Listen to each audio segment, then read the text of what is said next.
Solar energy, it does work.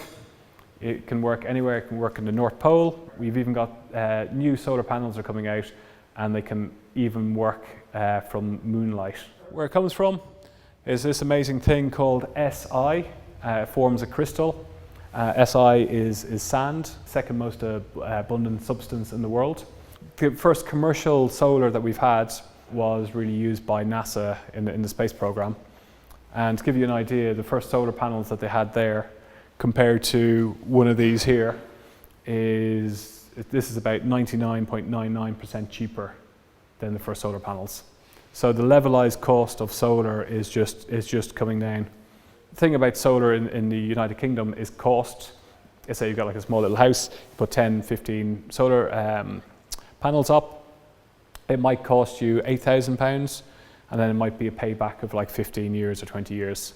So if there's no subsidies, a lot of people don't do it.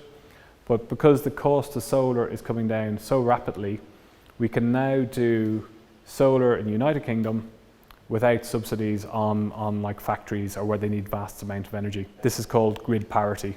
And grid parity is one of the biggest game changers for renewables. So when you've got grid parity and you don't need any subsidies, you can actually go and you can compete with traditional like gas, oil, or fossil fuels. Monocrystalline and polycrystalline are the two main types used in this country. And you can tell the difference because one is black. It's one from one single piece of crystal.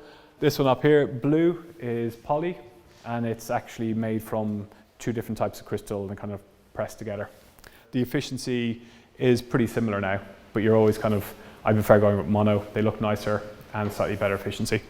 So what happens is you got the electricity that goes around here, shoots around here with the sun charging it. You get DC electricity, direct current.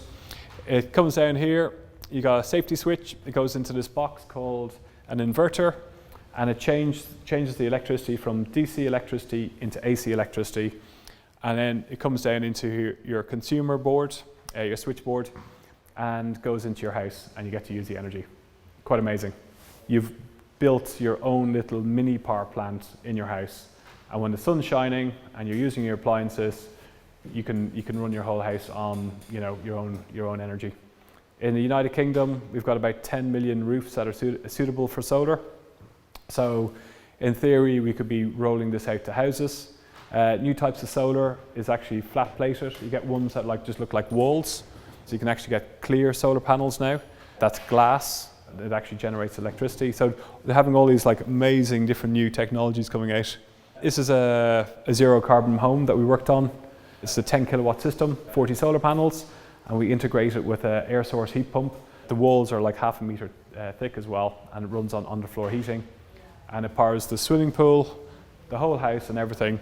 When you work it out for the whole year, it doesn't actually use anything from the grid, so it all balances out. So this is what you call a passive house or a zero carbon home. Future of solar, we've got some pretty cool different types going on here.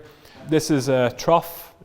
This is reflects it into here. You've got a lot of glyco solution running around, heats it up to 100 degrees Celsius. It goes in and it drives a turbine and creates electricity.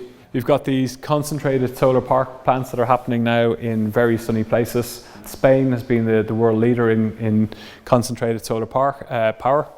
And you have all these mirrors all focusing everything into one spot. It superheats it to a couple of thousand degrees, and you're driving this giant, massive, big turbine and generating electricity from it.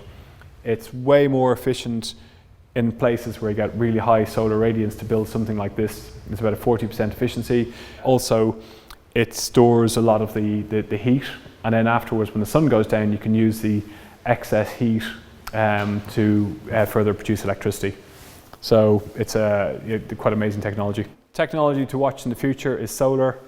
So much so, and with the price coming so cheap, there's enough solar radiance hitting the Earth in 1 hour to power the world over.